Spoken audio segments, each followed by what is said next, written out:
this is Kelly Neitlinger, and I thought I would talk a little bit about living in fear or living. There's nothing to fear but fear itself. So I had COVID-19 in February. In February, I contracted hemorrhagic E. coli, which has a 3% death rate, and it was pretty rough, and I survived that at home. And then I went with gloves and a mask because I thought there's a chance I still could have hemorrhagic E. coli in my intestines. So I didn't want to affect anyone. This wasn't told to me by my governor per mandate or anything. It was just common sense not to infect anyone.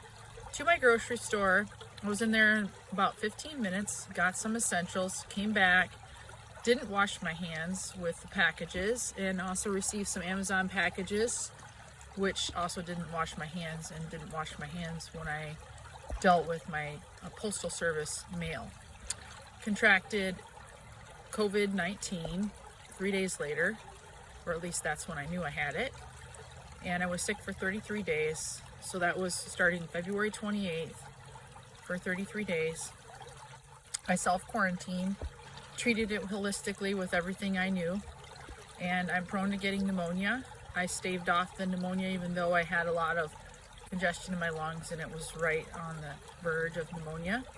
I used usneic acid from a wild lichen from Alaska, peppermint from my own property in Michigan, and a few other wild herbs that I had harvested, including yarrow, to steam to create menthol and to use the acid to clear out my lungs and my bronchial tubes so that I could breathe and start to heal with the natural antibacterial and antiviral properties of those items.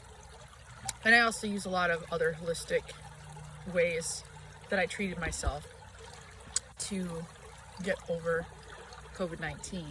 And then I opened my property to campers from around the world after I self-quarantined for about 2 months.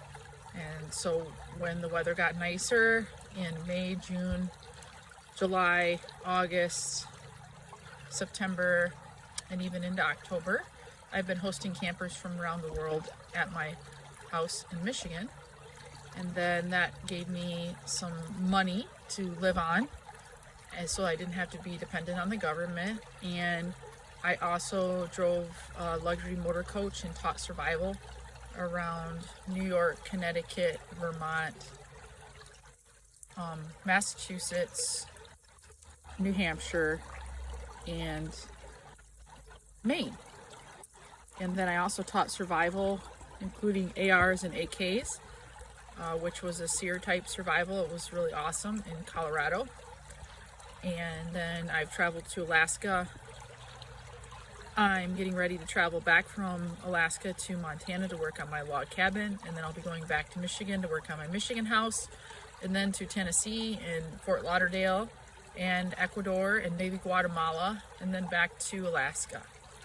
So I've done a lot of traveling on a shoestring with just a backpack, and I've found gold nuggets, panning for gold, and using a flume and sluice box in Alaska up by the Yukon.